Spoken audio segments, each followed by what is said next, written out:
cut it all off and keep the dense part. So I mean, wouldn't it be a better idea to use the? Okay.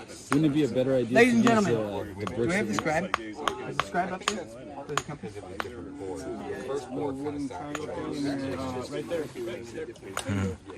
So Gabe, at this point, wouldn't it be a better idea to use some of the bricks that we cast that are better quality than these ones? No, it's not even. No.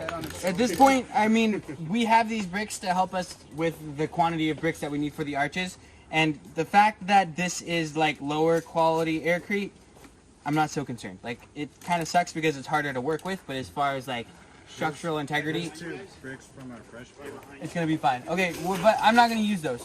Nope. I just wanted these bricks, the bricks that they already had made for us. Yes.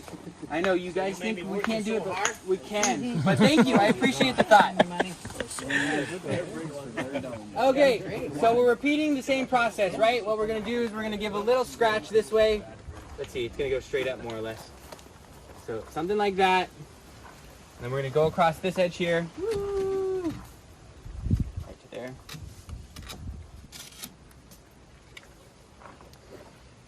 Okay. And then I'm afraid to move this brick because I think it's gonna break. Can somebody hold this off? Scalpel. Scalpel! Okay, I'll take the saw again. Thank you very much. I'm gonna go with this one. That bottom is going to be hard to cut. You're right. Lower quality Aircrete.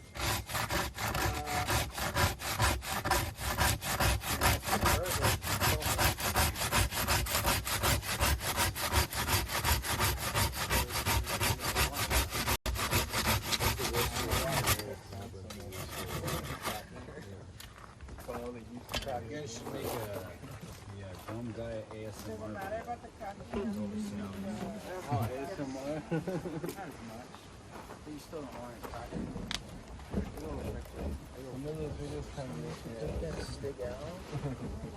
Okay, not quite. Right, I need to make this angle. I need to cut it a little bit more at the top.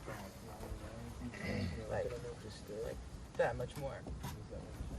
You almost don't need the stick after you put that first. Yeah, once we put the brick on, we'll get rid of the stick. Try not to, you guys try not to use this as support. When you try not to hang on these, the braces and stuff, or use them as, you know, support. Use your legs.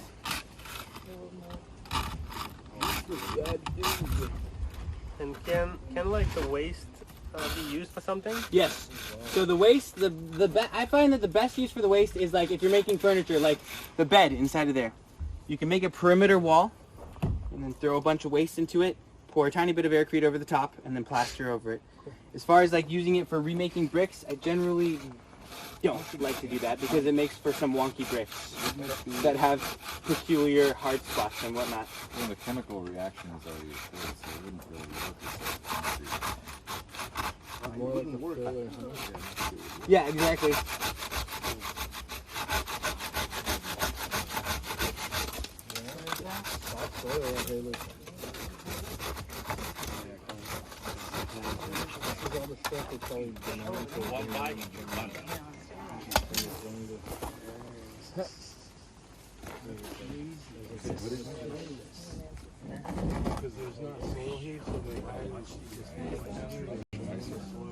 Better, but still not quite.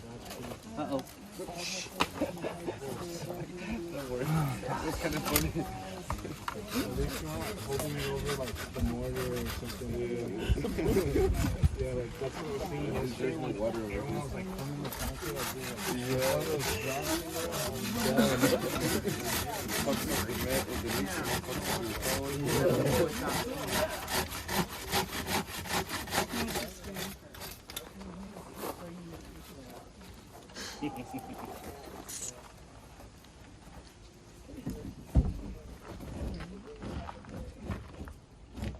Alright, we're gonna call that good. Alright, now when you're stacking this brick. Are you gonna wedge that bottom? Yes. When you're stacking this brick, the point of contact that you want to have on the arc form, here it's almost straight, so it makes it a little bit easier. But the point of contact on this brick that we want to have with this form is right in the center. just like with the compass arm, right? We want the center of the brick to be touching the form so that we have an equal amount of skew on either side of the brick. Okay, so this is ready to go in. Can I have a water helper, por favor? So I want water to go from where that brick is on the wall all the way to like here. Where at? So from that corner right there, Yeah. on the foundation to the pencil line. You can go ahead and brush it too to get some of the debris off.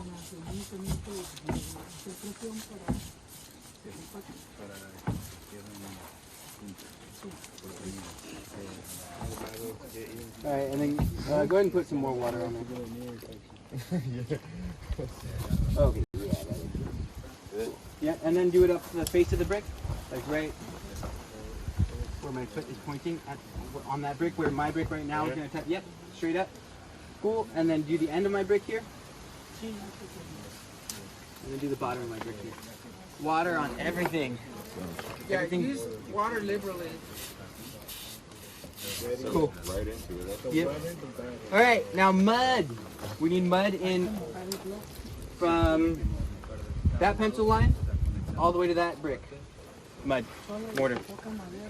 Do I mix it up or just Nah, stick it? just scoop it up and like plop it right Maybe down. take the bucket closer. Yeah, that's a good idea. You don't put it on the block. We will put it, well, it's easier to put it here because when I set the block down, that surface is going to be upside down, so it'll be more likely to fall off. Like, yeah, dude, like solid, like here, let me show you. And then you can do it. Well, it's a bunch. Yeah, like plenty of mud, especially because we have this irregular foundation, so it's like really going to be sticking out. Like that, you can get that. You can put a little bit more in that little spot there. Like in an ideal Put a little world, bit. would you put like a cap of like maybe like a little slab over that, or no? That wouldn't be a bad idea to make it nice and flat and smooth. Yeah, easier to work with. Maybe even at a slight angle. Yeah, that would be kind of cool to get the angle of your bricks all the way around. You could start this from with an Well, I angle. think it'd probably be pretty easy. You just do like kind of a mound around it. Right? Kind of like, you know. Whoa, there's a hole. All right. Yeah, I mean, it seems like You could just put some dirt around it. And did you get mortar on the contact point between the bricks? Yes. aggregate. Nice. You could form it up and just kind of mound it. You mix it tight. There. Okay, wedges, por favor. I need like 3 of them. No, they're in the- Alright, and then we can put a wedge here. You mix it tight. We're just putting enough wedges in to stabilize the brick Like less water. until the mud cures. There. One here. Typically, more water makes it not as Eventually, yeah, the wedge is just going to be cut away. And then we can do our little cleaning act. I think that's good on wedges. not enough water makes it. You know, not Let's stay there. Yeah, I was thinking also in Orlando to start since the very beginning with the whole thing a little bit tilted. So Sponge, you can please. just start to- Sponge that. Yeah, you can get the angle since the very beginning. And that's to clean it, not to get more water in. That's right. That's just to get the excess mud away. We always want to be really clean with our Aircrete mud so that we don't. It's on the rocks, you don't get it off. What? Oh yeah, but you know what? They're gonna cover the rocks. They're not going to be like. Oh, that's good to know. Yeah. We cover that with the The chikung. Oh, it's look nice. And the fabric, all of it. All right. Also the fabric.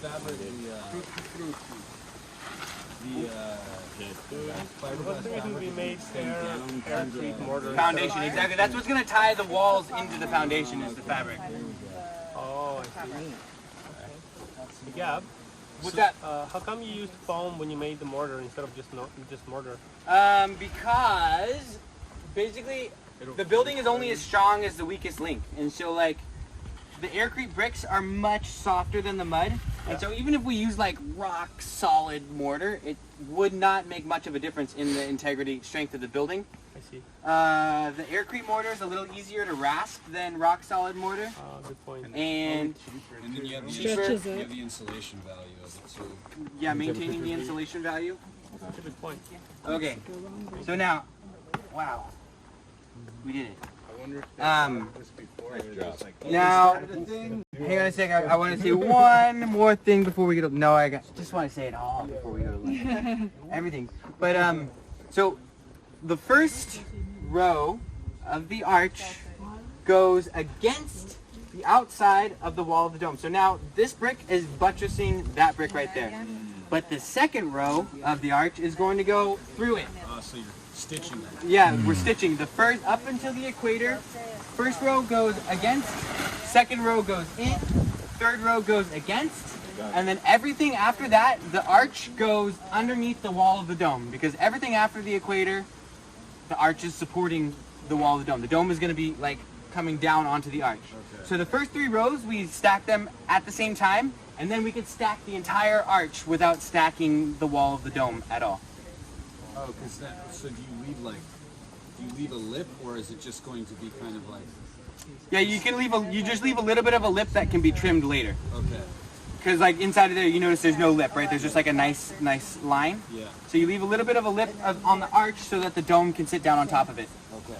Now another piece of information that's going to be good to know. It sits on like the angle, because if there's no stitching, what is it? It's sitting on. It just sits right on top of the arch. Like here's the brick of the arch, brick of the dome just stands right on top of it. Okay, so it's on the outside. It's Yeah. like the opposite of this the whole way. Exactly. Got it. After the third row. Got it. Okay, and then when we're stacking bricks, there's this thing called a running bond, or staggering the bricks. The next brick that we stack it on top of this, we don't want the seams to be right one on top of the other. So the rule of thumb is like, you gotta have at least 2, well, it's a rule of 2 fingers really, it's not the rule of thumb.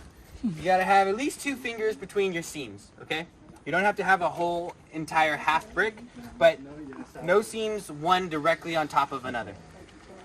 Especially important in the arch with these bricks. So like, we'll stack another brick that goes from here to the end, and then we'll just make sure that we stagger the seams back and forth and back and forth and back and forth and back and forth. Zipper it up. Zipper it up.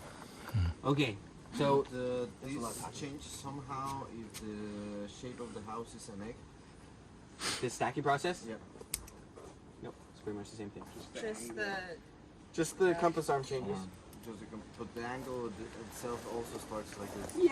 Yeah, the angle itself will start slightly different, but not enough that it really, like, there's nothing to say about it. It'll be different, but the compass arm will tell you what to do. Always. Thank you. I'm gonna just do this one because that's a whole other ball of wax. You guys remember how to do the scribing? The scribing. You'll help. I'll help. Yeah. Okay. First thing you do, brush or sponge, either or. Okay. Use water liberally. This is important to use water. So you want to wet your form, right? That helps a good bond. It reduces the dust. Okay. You go, or the sponge. or the brush. I like the sponge better because it just gives me more water. And then here's my hawk. Let's say here's my brick that I'm gonna put. I'm gonna wet that. Okay. I'm gonna wet the sides that I'm gonna be working on right away. Okay. So those are pretty wet. Okay, here's